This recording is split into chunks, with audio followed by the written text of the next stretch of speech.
Kumusta kaibigan? Ang kwento na ating itatampok ngayon ay ang movie na Disturbia. Ngunit bago natin ito simulan, ay maaari ba akong makahingi ng pabor? Pakilike naman ang videong ito at pasubscribe na rin sa aking channel. I-click mo na rin ang notification bell. Muli maraming salamat kaibigan. Nagsimula ang pelikula sa pagpapakita kina Kel at kasama nito ang kanyang amang si Daniel, habang nagpi-fishing sa dalampasigan. Maya-maya ay makikitang nagpahinga ang dalawa at sabay na nagmerienda, at natapos ang kanilang maghapon na masaya. Habang pauwi, masayang kausap ni Daniel sa telepono ang ina ni Kel, nang biglang isang SUV ang mabilis na nag-overtake sa kanila at nabangga sila sa isang nakapark na kotse. Huli na nang naipihit ni Kel ang manibela kaya nagresulta ito ng pagbaliktad ng kanilang sinasakyan. Habang nakabaligtad, tinanong niya ang ama kung ayos lang ito. Maya-maya isa na namang truck ang sumalpok sa sasakyan nila. Bagamat naipit, nagawa pa ring makaalis ni Kel sa loob at mabilis na tinulungan ang kanyang ama. Ngunit sa kasamaang palad, hindi na ito nakaligtas pa. Makalipas ang isang taon, makikitang natutulog si Kel sa kanyang language class nang gisingin siya ng kanyang guro at iniutos nito na sabihin niya ang kanyang huling talumpati sa wikang Ilocano. Hindi makasagot si Kel dahil hirap na hirap siyang bigkasin ang salitang iyon. Nagalit ang kanyang guro at sinabi nito na kung nabubuhay pa ang kanyang ama, magiging disappointed ito sa kanya. Dahil sa narinig, sinuntok niya ito dahilan upang siya ay makasuhan. Naunawaan naman ng hukom ang kanyang sitwasyon at binigyan siya ng 3 buwang house arrest, sa halip na masentensyahan at ikulong sa bilibid. Sa sumunod na araw, dumating si Detective Parker sa kanyang bahay upang ilagay sa kanya ang isang nifty ankle bracelet. Sinabi nito na agad itong mag-aalerto sa mga otoridad at tutunog ito ng isang malakas na tunog, kung siya ay lalabas ng kanyang tahanan. Nang pauwi na ang mga ito, nalaman ni Kel na si Officer Gutierrez ay pinsan pala ng kanyang teacher. Gayunpaman si Kel ay hindi nag-aalala tungkol sa kanyang parusa dahil mas gusto nitong maglaro ng Mobile Legend at makinig ng paborito niyang kanta na Joe Pye sa buong maghapon.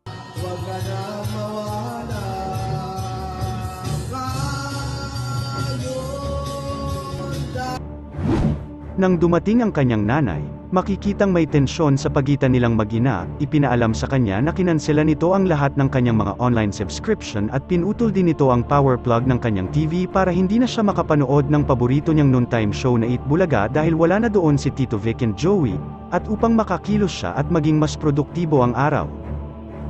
Pagkatapos niyang magligpit ng kalat, nakatulog siya at nagising sa ingay ng kanyang mga bagong lipat na kapitbahay mula sa katabing pinto. Napukaw ang kanyang atensyon ng isang maganda at sexing chicks, ngunit siya ay naabala nang marinig niyang tumunog ang kanilang doorbell. Mabilis niyang binuksan ito pero ang inabutan niya sa harap ng pinto ay isang nasusunog na bag ng dumi ng aso. Pagkatapos ay nakita niya ang mga batang pasaway na nagtatawanan. Agad niyang hinabol ang mga ito ngunit pinaalala ng isa sa mga ito, na siya ay nasa ilalim ng house arrest at mabilis naman siyang bumalik ng bahay. Mabilis siyang nakabalik ng bahay ngunit nahuli pa din siya ni Police Officer Derek Ramsey. Nakaisip siya ng ideya para mahuli ang mga ito. Nag-set up siya ng mga tali o string bilang boundary upang matiyak na hindi siya lumagpas habang ginagawa niya ito. Samantala, napansin niya ang kanyang bagong kapitbahay na dalaga na paparating, kaya't mabilis na tumungo ito sa lumang opisina ng kanyang ama at dahan-daang sumilip mula sa bintana. Pagkatapos ay muli siyang nakarinig ng katok sa pinto at tiningnan kung sino ito. Dahil sa pag-aakalang isa na naman itong prank, kaya kumuha siya ng pamalo bago binuksan ang pinto. Pagbukas nito ay nakita niya ang kanyang matalik na kaibigan na si Ronnie. Pagkatapos ay pinasilip niya dito ang kanyang mga kapitbahay. Una ay si Robert Turner, isang tahimik na matandang lalaki. Sunod ang mga batang mahilig mang-prank kay Kel at panghuli ang bagong kapitbahay niyang babae na sa mga oras na yun ay nasa pool kaya tuwang-tuwa sila sa kanilang nakikita.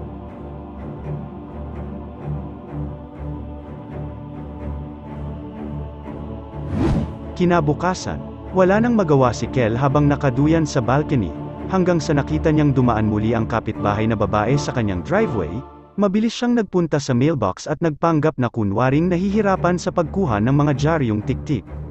Gumana naman ang kanyang pagpapapansin dito, tinulungan siya nito at nagpakilala sa kanya bilang Cherry White. Kinagabihan, Habang nanonood ng balita sa TV Patrol ay narinig niya kay kabayang Noli De Castro ang tungkol sa isang nawawalang tao na hanggang sa mga oras na yun ay hindi pa din nakikita. Nabanggit din na ang suspect ay nagmamaneho ng 1960s Ford Mustang na may UP sa kaliwang bahagi. Maya-maya ay biglang nag-alarm ang kanyang telepono, hudyat para panuorin si Cherry White sa kanyang stretching routine. Habang nakasilip, nakita niyang pumasok ang tatay nito sa kwarto at mukhang nakikipagtalo kay Cherry sa di malamang dahilan. Napukaw naman ang kanyang atensyon sa isa pa niyang kapitbahay na si Robert. Nakita niya ang sasakyan nito na 1960s model na may dent sa kaliwa. Bigla siyang nakaramdam ng hinala at naging curious sa matanda.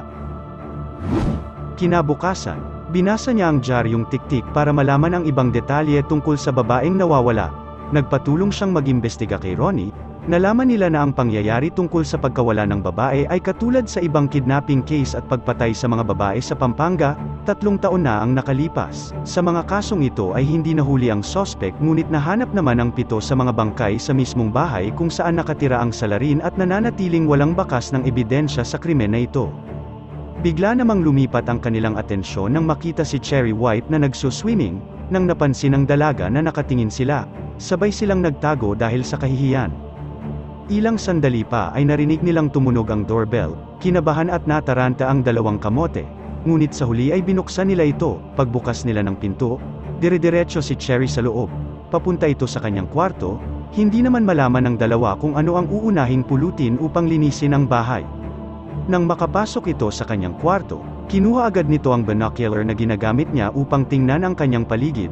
At para mapagtakpan ang katotohanan na sinisilip nila ang babae, ay sinabi na lang niya na ginagamit niya ito para sa kapitbahay niyang kaina-hinala ang kilos.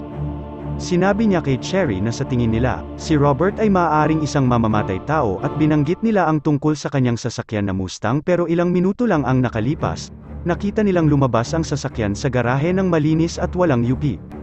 Nang mga sandaling iyon, inaamoy-amoy naman ni Kel ang buhok ng dalaga habang ito ay nakatalikod. May napansin naman si Cherry sa bahay ni Robert at sinabi nito sa kanila ang isang bungo na nakabitin sa garahe nito. Ilang sandali pa ay naging interesado si Ashley at nagpas siyang samahan at tulungan silang mag-imbestiga. Maya-maya ay nakita nila si Ronnie na nakatulog sa sobrang busog dahil sa kinain nitong papaitan. Nagkaroon naman ng pagkakataon ang dalawa na magkasarilinan. Pinintahan ni Cherry ng mga puso ang kanyang ankle bracelet nang marinig nila ang pag-uwi ni Robert, at nakita nilang may kasama itong magandang babae na nagngangalang Tony Fowler. Tahimik na nakasilip ang dalawa sa bintana, nakita nilang nagiinom ang mga ito ng emperador habang nagsasayaw ang babae. Makalipas ang ilang minuto, napansin nila si Robert na may hawak na kutsilyo at dahan-daang papalapit sa likod ng babae. Nagpanik sila saglit ngunit gumaan ang kanilang pakiramdam nang makitang pinutol lamang nito ang tag sa damit ng babae. Nagkatinginan silang dalawa. Nang malapit na silang mag-kiss saka naman dumating si Ronnie, at pilit niya naman itong pinaalis.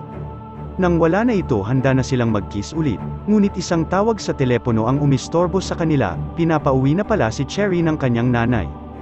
Hinatid niya sa labas si Cherry, at nang akma naman niyang hahalikan ang babae ay bigla itong umalis at naiwang siyang bitin na bitin.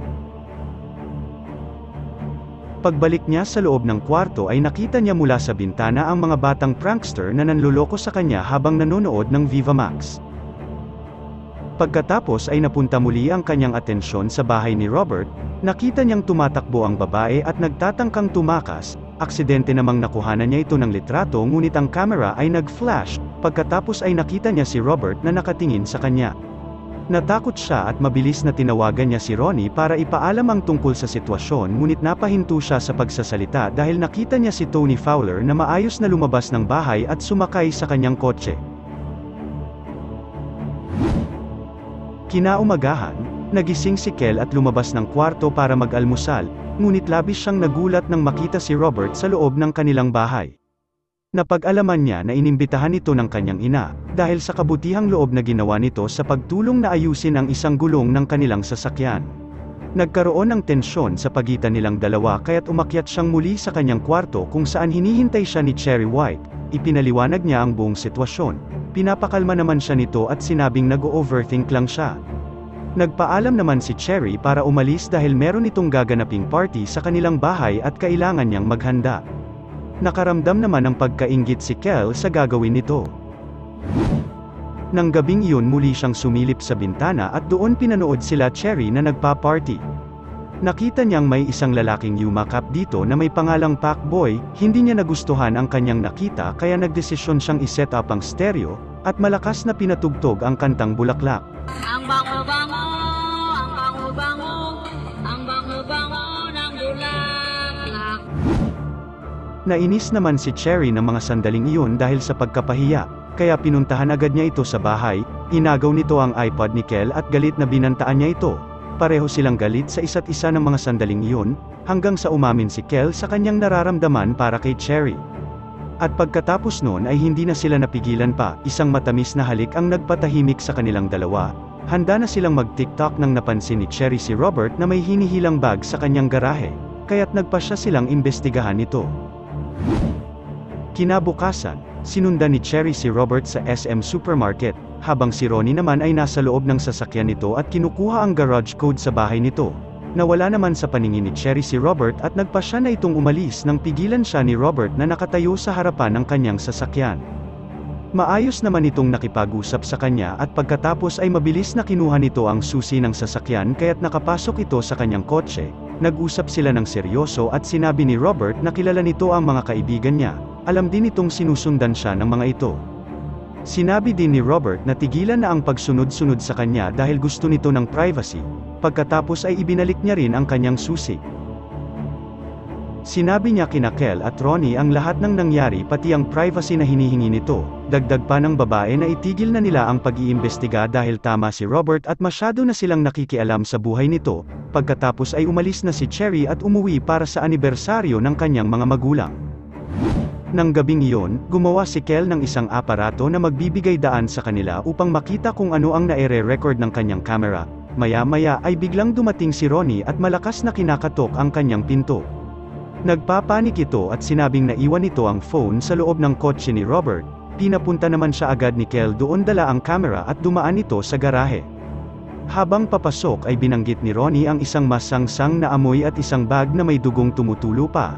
Habang sinisiyasat niya ito, ang pinto ng garahe ay biglang nagsara at nagsimula na si Ronnie na sumigaw at tumakbo, pagkatapos ay biglang nawala ang signal ng camera.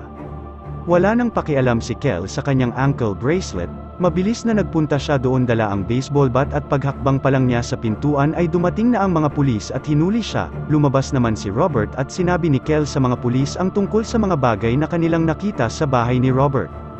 Medyo nakumbinsi ang mga pulis sa mga sinabi niya kaya't nagpa siya ang mga ito na tingnan ang bahay ni Robert para hanapin ang isang dugwang bag at lumalabas na naglalaman lamang ito ng isang patay na kambing. Nasagasaan daw ito ni Robert isang gabi na ang nakakaraan. Pag-uwi nila sa bahay ni Kel ay ipinalam ng mga pulis sa kanyang ina na kailangang humarap sa korte ni Kel.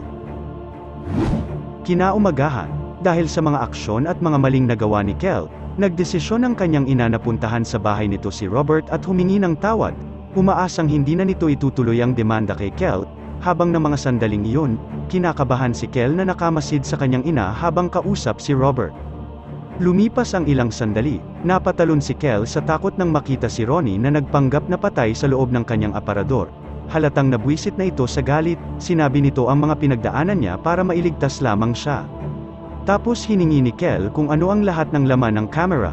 Inusisa niya ito at may napansin si Kel nang e-zoom niya ng ilang beses ang isang partikular na frame, nakita niya ang isang bangkay na nasa likod ng isang air vent. Nang mga sandaling iyon, nakapasok na sa loob ng bahay nila si Robert kasama ang kanyang ina, kasabay nito ay inuntog nito sa pader ang ulo ng nanay ni Kel at palihim na hinampas si Ronnie sa ulo ng baseball bat at pagkatapos ay pumunta ito sa kwarto ni Kel. Mabuti na lang at napansin agad niya na paparating si Robert, agad na nakaiwas siya nang hatawin siya nito ng baseball bat. Pagkatapos ng magulong eksena, tinangkang tumakas ni Kel pero napigilan siya ni Robert, dahilan upang patulugin siya sa isang malakas na suntok. Nagising na lang siyang nakatali habang sinasabi ni Robert ang buong plano kung paano siya frame up nito.